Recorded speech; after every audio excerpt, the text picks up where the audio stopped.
Welcome to my channel.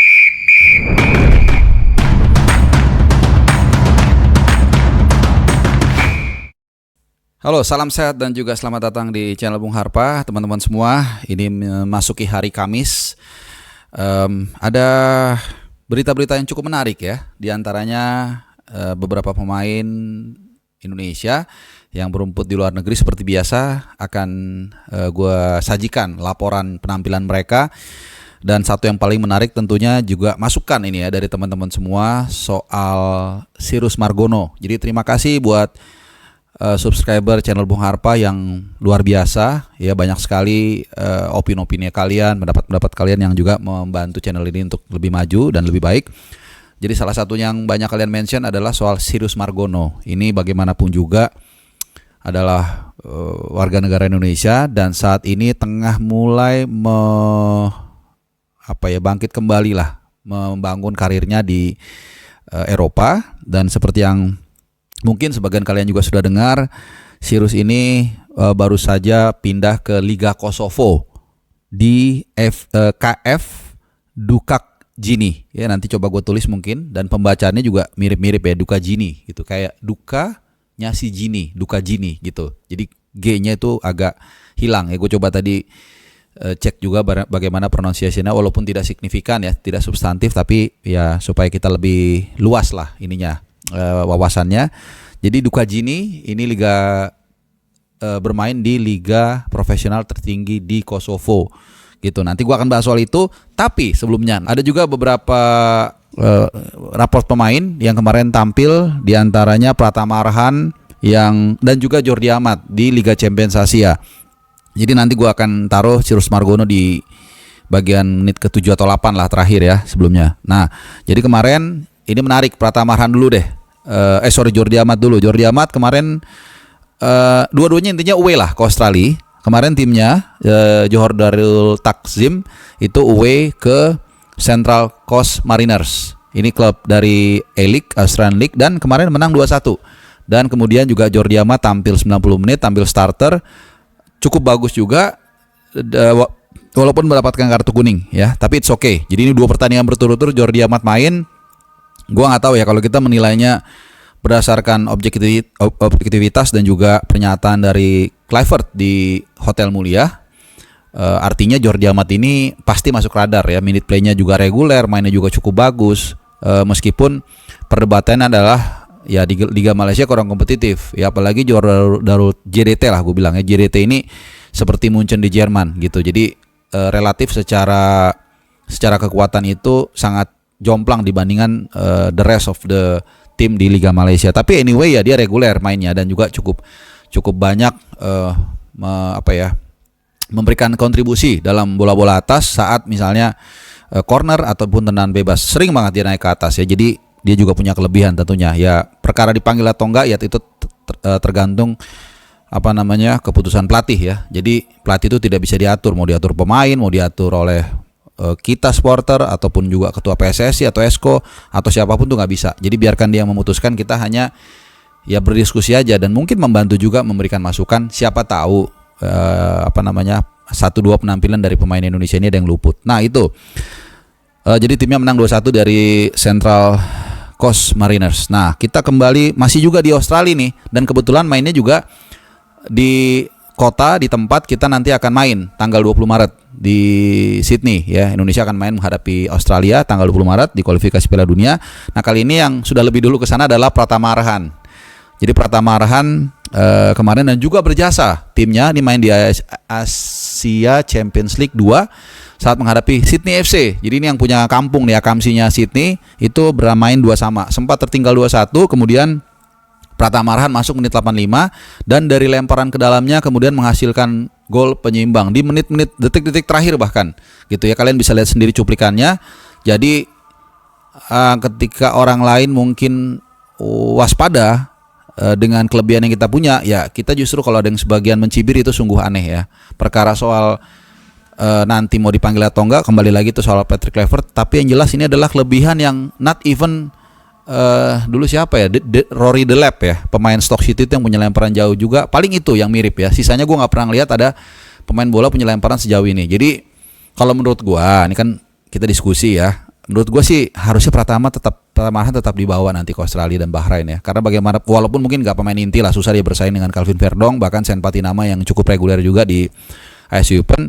Tapi siapa tahu mentok kemudian dia bisa dimasukkan, dan siapa tahu bisa kayak golnya kalau kayak golnya Egy ke gawang Vietnam di GBK, atau kayak golnya Tom Hai ke gawang China, itu kan diawali dari dia juga gitu. Jadi buat senjata pamungkas, why not gitu.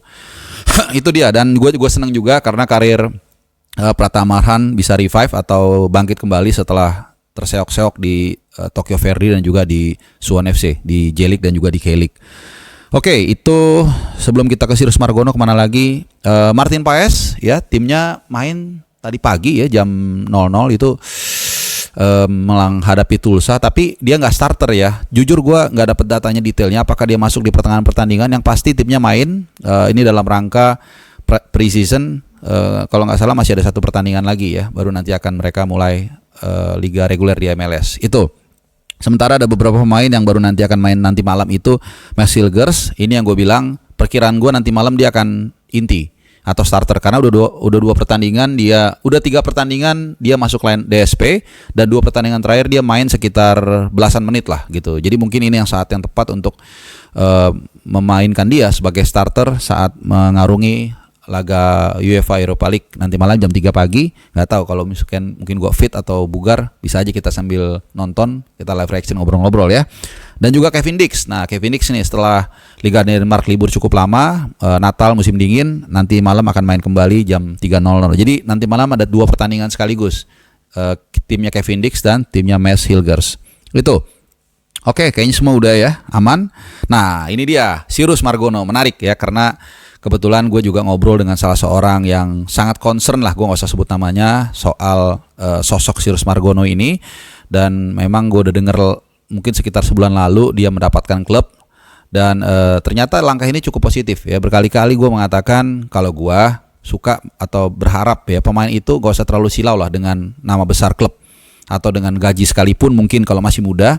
Yang penting dia dapat minute play dulu, main. Nah dari situlah kemudian dia bisa berkembang dan mungkin mulai naik levelnya, challenge-nya mungkin lebih tinggi lagi, mulai milih-milih lah begitu ya. Tapi kalau awal-awal masih muda lebih baik cari pengalaman dulu atau minute play dulu. Nah kemarin intinya dia setelah pindah ke Duka Jini di Liga Kosovo, dia langsung mendapatkan tempat di 2 pertandingan. Yang paling menarik adalah gue nonton highlights-nya, full highlights, dan mungkin nanti courtesy ke salah satu akun timnas, bukan akun timnas, salah satu akun yang banyak memposting para pemain-pemain Indonesia di luar negeri. Ini gue nonton di situ ya, ini courtesy buat siapapun adminnya. Itu dia memberikan cuplikan-cuplikan aksi-aksi dari Sirus Margono. Kesimpulan gue intinya adalah nih 2 jempol kalau bisa 5 jempol. Keren banget, bagus banget, tenang banget ya.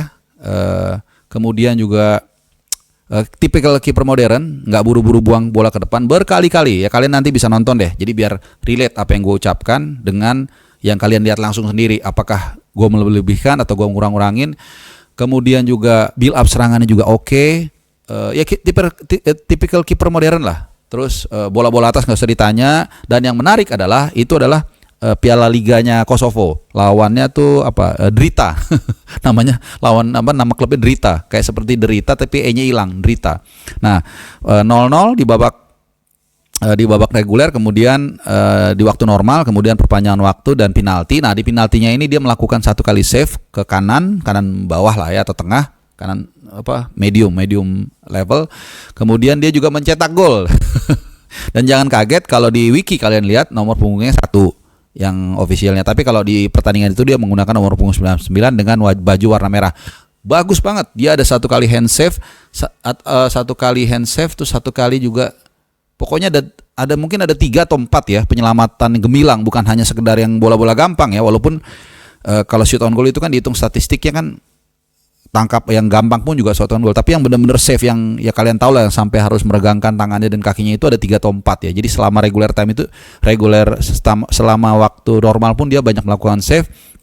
Dan ya pokoknya bagus lah ya. Kebetulan gue sebagai mantan kiper Tarkam jadi bisa menilai dia. Kemudian reading the game-nya dia, jadi dengan reading the game dia bisa mengambil posisi yang bagus, semuanya oke lah. Dan gue ngelihat dan tingginya juga kan 190-an ya kalau nggak salah ya. Ini luar biasa ideal, dan gue berpikir mudah-mudahan kalau tadinya dia nggak masuk radarnya PESK, Patrick Stephen Kluivert dan kawan-kawan, mudah-mudahan dia dilirik ya, dilihat, di paling nggak di screening dulu lah, dianalisa gitu. Soal nanti kembali lagi keputusan dipanggil atau enggak itu soal prerogatif tim kepelatihannya, pasti bagus banget. Dan kalian harus nonton, mudah-mudahan nanti gue share linknya di bawah supaya kita benar-benar dalam menilai sesuatu itu objektif ya, ada dasarnya, ada datanya, bukan asumsi dan bukan hanya cari sensasi seperti itulah ya. Jadi itu Cyrus Margono, gue nggak tahu nanti bikin judulnya apa, thumbnailnya apa, yang pasti gue rasa dia layak untuk mendapat kesempatan. Apalagi gini, Martin Paes ini udah mengantongi kartu kuning. Kita nggak tahu walau alam ya, mitigasinya kalau dia lawan Australia